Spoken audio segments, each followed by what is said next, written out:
Hello বন্ধুরা, আমি আজকে বুট ডাউলের চটপটি রান্না করব। দেখুন কিভাবে বুট ডাউলের চটপটি রান্না করা হয়। আমি প্রথমে বুট ডাউলটা ধুয়ে ভিজিয়ে রাখছি। এটা আমি 1 ঘন্টা রেস্টে রেখে দেব।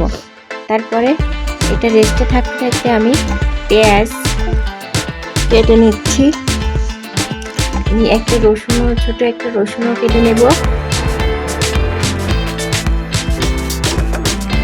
আর দুটো কাঁচামরিচ কাটবো, সাথে থাকবে খিরাই।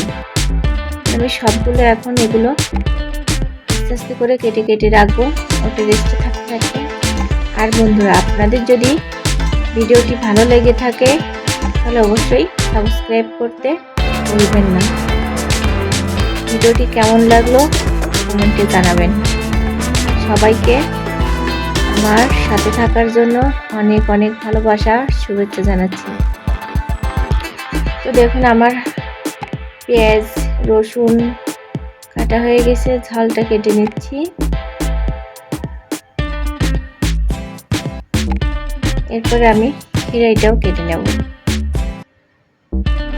বুট ডাউলের চটপটি অনেকে বলে ভালো লাগে না, তো আমি একটু ঘরে বসেই রান্না করলাম।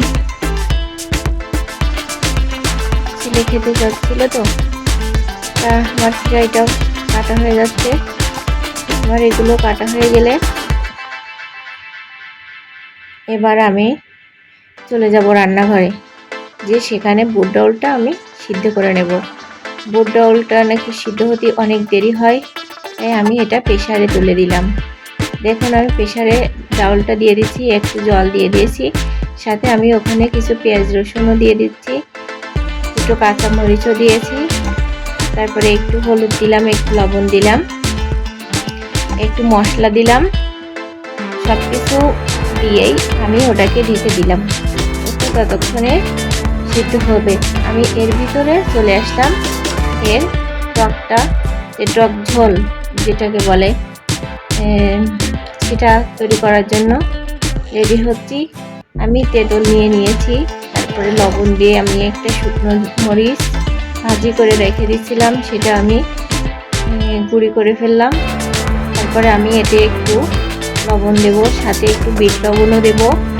এরপরে আমি এটাকে ভালো করে নিংড়ে তেঁতুলের যে খাড়াটা সেটা ফেলে দিলাম। দেওয়ার পরে আমি একটু চিনিও তুলে রেখে দিয়েছি। এরপরে আমি আবার রান্নাঘরে গিয়েছি, আমি যে পেঁয়াজ রসুনটা রেখে দিয়েছিলাম সেটা একটু ভাজি করে নিচ্ছি, কারণ কাঁচা পেঁয়াজ রসুনের চেয়ে শুকনো করাটা ভালো লাগবে এর জন্য। এরপরে আমার ডাউল সিদ্ধ হয়ে গেছে, দেখুন কিভাবে বানাচ্ছি। ডাউলটা নিলাম, পেঁয়াজ রসুন মরিচ ভাজাটা দিয়ে দিলাম, ডিম কুচি দিয়ে দিলাম। এরপরে আমি যে টক ঝোলটা বানিয়ে রাখছিলাম আমি সেটা দিয়ে দেব, এবং সাথে খিরাই দিয়ে দেব। তো বন্ধুরা, ভালো লাগলে অবশ্যই আমার সাথে থাকবেন। অনেক অনেক ভালোবাসা রইল।